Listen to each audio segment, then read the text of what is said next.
So hello and welcome to Lakshya academy. This is Prerna Sinha. जैसा कि मैंने आपको बताया कि हमारा ये जो क्लास है फॉर पीजीटी इंग्लिश, ये 22 से स्टार्ट हो चुका है। एंड जिन्होंने अभी तक इस कोर्स में एनरोलमेंट नहीं करवाया है, they can contact to this given number, right? So for any query you can just contact to the given number. And अगर आपने अभी तक लक्ष्य अकेडमी के ऐप को प्ले स्टोर से इंस्टॉल नहीं किया है, then the link is given in the description box, right? So हम क्या कर रहे थे? We are practicing the PYQ of the year 2017, right? So coming to the next question, जो कि है, before dying, Dora in David Copperfield had told Dash that only she could occupy David's heart. So David Copperfield में ये डोरा कौन थी? ठीक है। एंड डेविड कॉपरफील्ड को किसने लिखा था? चार्ल्स डिकेंस ने लिखा था।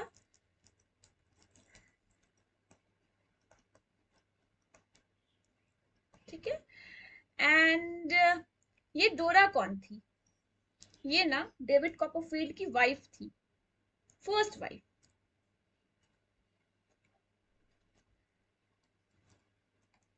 First wife of David Copperfield.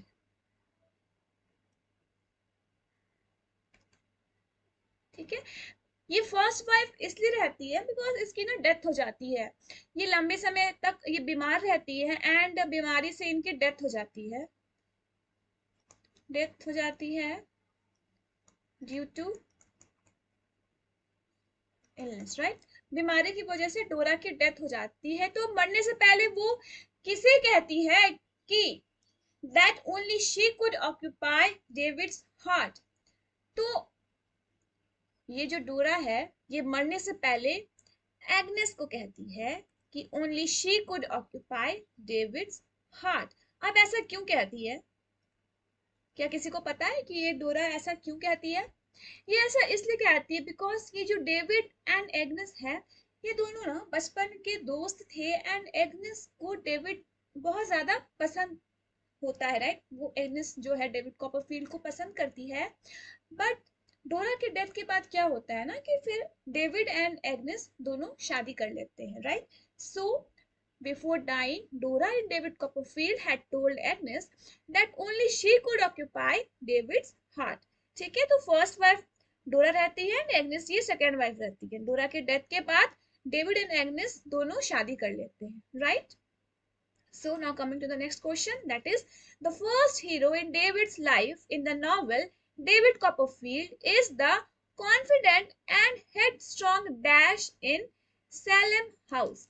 तो डेविड कॉपरफील्ड का, sorry, the first hero in David's life, David के लाइफ का पहला हीरो कौन रहता है? डेविड का अगर जिक्र हो रहा है तो हम किस नॉवल के बारे में बात कर रहे हैं? अगर किसी वर्क में डेविड का जिक्र है, then we are talking about the novel David Copperfield which is written by Charles Dickens. तो डेविड के लाइफ में वो पहला हीरो कौन रहता है? ठीक है। Who is confident and headstrong, ठीक है, इन सैलम हाउस, वो रहता है जेम्स स्टील वॉर्थ। आंसर होगा James Steerforth. The first hero in David's life in the novel David Copperfield is the confident and headstrong James Steelworth in Salem House। ठीक है। So basically हम यहाँ पे क्या देख रहे हैं कि डेविड कॉपरफील्ड से कैरेक्टर बेस्ड क्वेश्चन आ रहे हैं।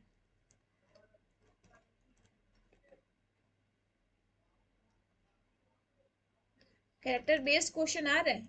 काफी कैरेक्टर्स को इन्होंने क्वेश्चन में डाला है। सो हमारा क्या काम है ना कि हम एक एक कैरेक्टर्स को बहुत ही ध्यान से पढ़ें बिकॉज कैरेक्टर्स बहुत इंपॉर्टेंट है। अगर आपने नेट के एग्जाम दिया होगा, यूजीसी नेट, तो उसमें भी डेविड कॉपरफील्ड से ना कैरेक्टर बेस्ड क्वेश्चन आते हैं। ठीक है ना? सो इसमें भी इन्होंने कैरेक्टर बेस्ड क्वेश्चन दिया है, राइट? इसका मतलब क्या है ना कि हमें each and every important characters को बहुत ही अच्छे तरीके से पढ़ना होगा, तब जा करके हम इनके एक एक क्वेश्चन का आंसर कर पाएंगे, राइट? सो कैरेक्टर पढ़ना बहुत इंपॉर्टेंट है। मैं बता दूं कि अगर आपने अभी तक तैयारी स्टार्ट नहीं की है, अगर आप खुद से ही कर रहे हैं तो कैरेक्टर्स को पढ़िए। मैं आपको यहाँ पे बता रही हूँ, जस्ट गाइडिंग यू कि कैरेक्टर्स को पढ़ना बहुत इंपॉर्टेंट है, एंड डेविड कॉपरफील्ड के कैरेक्टर्स को पढ़ना और भी ज्यादा इंपॉर्टेंट है। बिकॉज देखिए, इससे पहले भी एक मैंने क्वेश्चन कराया था, उसमें डोरा के बारे में पूछा गया था। इसमें भी डोरा है एंड एग्नेस है एंड यहाँ पे जेम्स स्टीलवर्थ है एंड डेविड है। ठीक है, ये सारे कैरेक्टर्स ना मेन कैरेक्टर्स हैं। सो कैरेक्टर्स को पढ़ना बहुत इंपॉर्टेंट, एटलीस्ट जान के रखिए कि कौन सा कैरेक्टर किस वर्ग में है। ठीक है, ये जानना बहुत ज्यादा जरूरी है। Now coming to the next question, that is Urizen, a character in the mythology of William Blake, personifies dash and dash. ये जो यूरिज़न है, ये क्या है? एक कैरेक्टर है। किसका कैरेक्टर है? विलियम ब्लेक का जो माइथोलॉजी है उसका एक कैरेक्टर है। एंड ये यूरिज़न क्या पर्सोनिफाई करता है? ये पर्सोनिफाई करता है रीजन एंड लॉ। ये पर्सोनिफाई करता है reason and law. Reason and law को ये यूरिज़न पर्सोनिफाई करता है। ठीक है, तो he is a character in the mythology of William Blake which who personifies reason and law। अब आते हैं नेक्स्ट क्वेश्चन में, जो कि है Matthew Arnold wrote dash which is a great exposition on culture। तो मैथ्यू आर्नल्ड का एक कौन सा इंपॉर्टेंट वर्क है? आपने सुना होगा कि मैथ्यू आर्नल्ड का एक वर्क है कल्चर एंड एनार्की। ठीक है, जो था एक great exposition on culture. Culture पे ये बुक लिखा था मैथ्यू आर्नल्ड ने। ठीक है, so which is a great exposition on culture. तो उनका वर्क का क्या नाम है? तो नाम है कल्चर एंड एनार्की। आंसर होगा option number 2, that is culture and anarchy. मैं फिर से रिपीट कर रही हूँ, Matthew Arnold wrote culture and anarchy which is a great exposition on the culture। ठीक है, सो ये सारे वर्क्स ना इंपॉर्टेंट वर्क्स है। मैथ्यू आर्नल्ड का ये one of the important work है, जिसे पढ़ना एंड याद रखना हमें बहुत हमारे काम आएगा, राइट? हमारे लिए बहुत इंपॉर्टेंट है। सो आते हैं नेक्स्ट क्वेश्चन में, which of the following statement is true of Hamlet। अगर हम हेमलेट पढ़ रहे हैं, ये जो विलियम शेक्सपियर का वर्क है हेमलेट, उस पे वो अगर हम पढ़ रहे हैं तो उसके अकॉर्डिंग इनमें से कौन सा स्टेटमेंट करेक्ट होगा? सो पहला क्वेश्चन ऑप्शन है, Letters confesses to Hamlet in his part in the plot and explains that Claudius plotted to kill Gertrude। दूसरा ऑप्शन है, Letters confesses to Hamlet his part in the plot and explains that Gertrude plotted the whole conspiracy।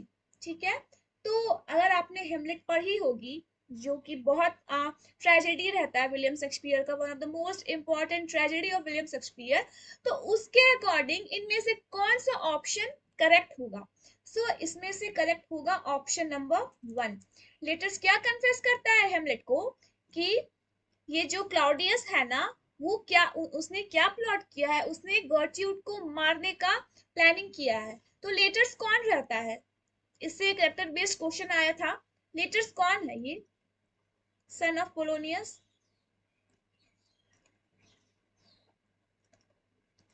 Brother of Ophelia,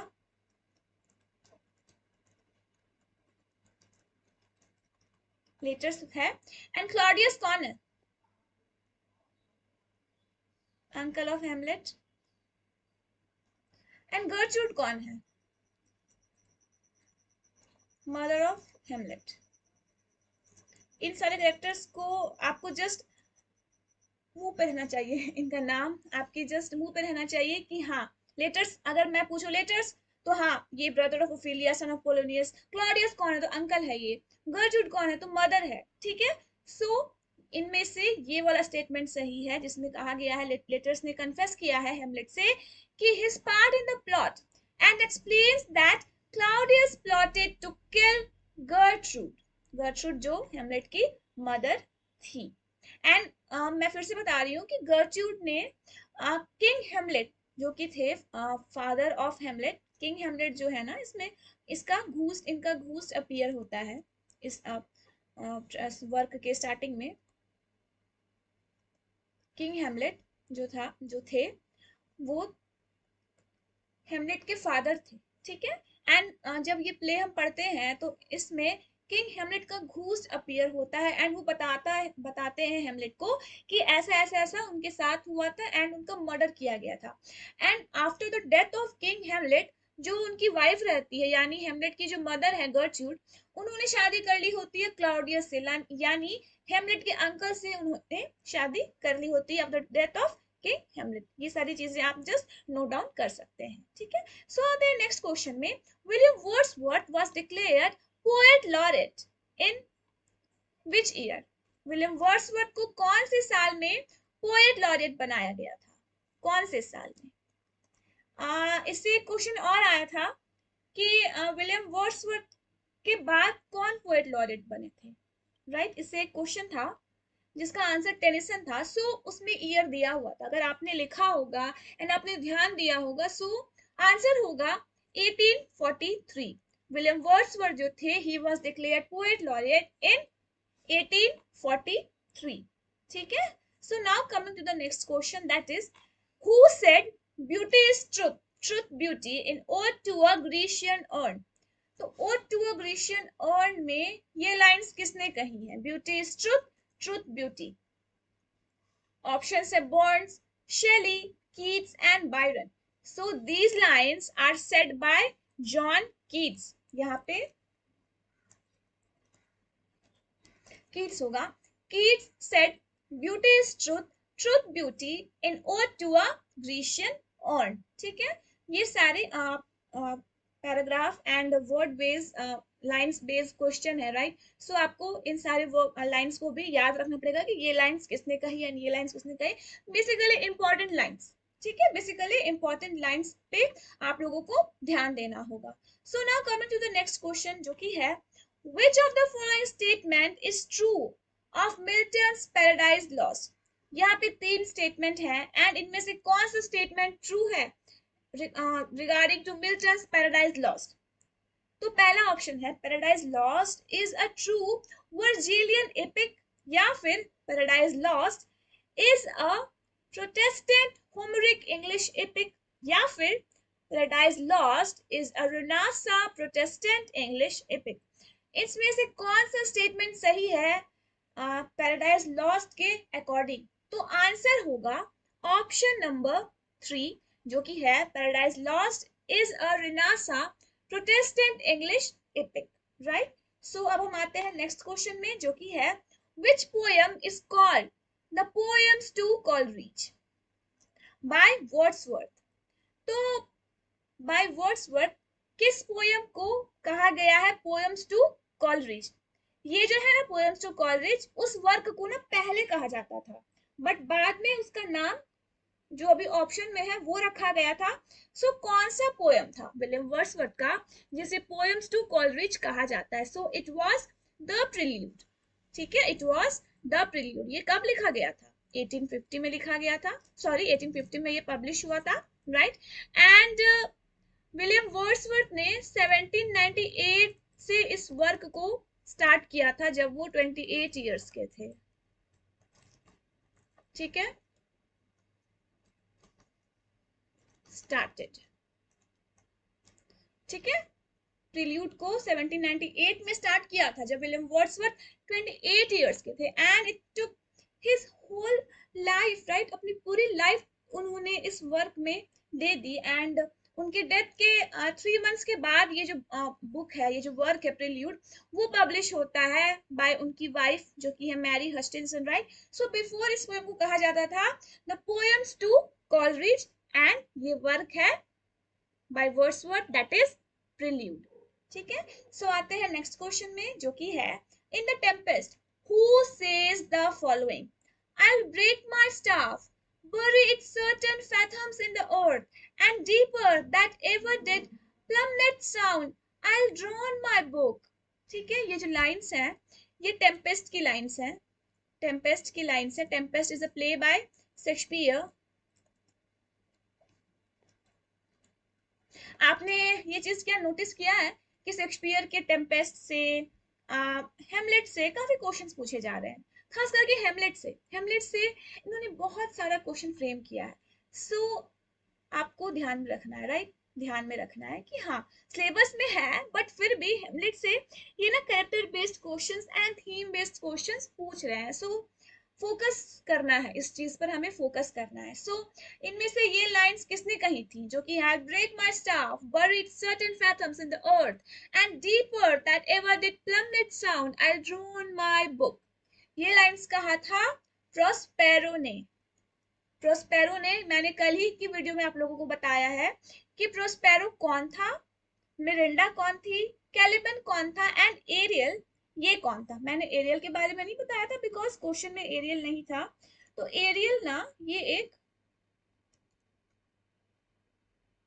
Airy spirit, ठीक है, aerial क्या था, ये एक airy spirit था जो कि प्रोस्पेरो के साथ में रहता था, ठीक है। तो आंसर होगा, मैं यहाँ पे आंसर लिख देती हूँ, प्रोस्पेरो। एंड ये क्या आप प्रॉमिस करते हैं कि वो आपसे नहीं करेंगे, ये प्रॉमिस करते हैं कि मैं आपसे मैजिक से डील नहीं करूंगा, ये प्रॉमिस करते हैं कि मैं आपसे मैजिक से डील नहीं करूंगा, राइट। प्रोस्पेरो कौन थे, मैं फिर से बता रही हूँ, आप जस्ट नोट डाउन कर लीजिए या फिर आपने कल अगर लिखा होगा तो जस्ट रीचेक कर लीजिए। प्रोस्पेरो था किंग ऑफ मिलान, मिरांडा थी प्रोस्पेरो की डॉटर, कैलिबन था सर्वेंट ऑफ प्रोस्पेरो जो कि एक मॉन्स्टर था, एंड एरियल ये भी आप सर्वेंट कह सकते हैं प्रोस्पेरो का, जो कि एक एयरी स्पिरिट था, right. So these are the main characters of the Tempest, ये चार कैरेक्टर्स को आपको नहीं भूलना है, right. Miranda, Caliban, Prospero and Ariel, ठीक है। सो हमारा जो काम रहता है जो कि है क्विक रिवीजन करने का, वो हम फिर से स्टार्ट करते हैं। सो पहला क्वेश्चन है, before dying Dora in David Copperfield had told Agnes that only she could occupy David's heart, ठीक है। डोरा मरने से पहले एग्नेस को कहती है कि सिर्फ वो ही डेविड के हार्ट को ऑक्यूपाई कर सकती है, राइट। दूसरा क्वेश्चन है, the first hero in David's life in the novel David Copperfield is the confident and headstrong James Stewart in Salem House. दूसरा है, Urizen, a character in the mythology of William Blake, personifies reason and law. Right? Matthew Arnold wrote Culture and Anarchy, which is a great exposition on culture. Which one of the following statement is true of Hamlet? Later क्या statement true है, वो है Laertes confesses to Hamlet his part in the plot and explains that Claudius plotted to kill Gertrude. Claudius plotted to kill Gertrude, right? William Wordsworth को कब declare किया गया था poet laureate, जो कि था साल 1843। साल तो याद ही रखना है, साल नहीं भूलना है, साल से ना बहुत क्वेश्चंस आते हैं, बहुत कंफ्यूजिंग। ऑप्शंस देखिए, 1841, 42, 43, 44, सारे रिलेटेड है, सारे सिमिलर हैं। You have to be the perfect, you have to choose the correct and the perfect option, right? And dates में ये लोग ना बहुत ज्यादा कंफ्यूज कर जाते हैं, अरे मैंने तो 42 पढ़ा था, नहीं 43 पढ़ा था, नहीं अरे 44, ऐसा नहीं करना है, कंफर्म याद रखिए कि कौन सा डेट था, ठीक है। खास करके इन सारे क्वेश्चंस में कि पोएट लॉरेट कब बने, उन्हें नोबेल प्राइज कब मिला, राइट। सो इन सारे में आपको डेट्स को बेसिकली फोकस करना रहता है। आते हैं नेक्स्ट क्वेश्चन में, जो कि है, किसने कहा था beauty is truth, truth beauty in odd to a Grecian urn? It was John Keats जिन्होंने कहा था beauty is truth, truth beauty, किसने कहा था, ode to a Grecian urn, right. So आते हैं नेक्स्ट क्वेश्चन में, which of the following statement is true of Milton's Paradise Lost? Milton के पैराडाइज लॉस्ट के अकॉर्डिंग कौन सा स्टेटमेंट सही है, जो कि है option number 3, that is Paradise Lost is a Renaissance Protestant English epic, right? Which of the following poems called the Poems to Coleridge by Wordsworth? Poems to Coleridge by Wordsworth किस work को कहा गया था? तो it was the Prelude, right? It was the Prelude. I hope आपने Prelude की date को लिख लिया होगा, जो कि है 1850, right? So last question में हम लोग आते हैं, जो कि है in the Tempest, who says the following? I'll break my staff, buried certain fathoms in the earth and deeper that ever did plummet sound I'll drown my book. So it was Prospero. Answer होगा Prospero. मैं यहाँ पे फिर से लिख देती हूँ, आप कंफ्यूज ना हो. एरियल पे मैंने इसलिए लिखा है, मैं ना इसे रब कर देती हूँ सो दैट आप कंफ्यूज ना हो कि कौन सा ऑप्शन होगा. ठीक है, मैं यहाँ पे कर देती हूँ ये करेक्ट आंसर. एंड मैं ना एरियल के बारे में यहाँ लिख देती हूँ. एरियल एक.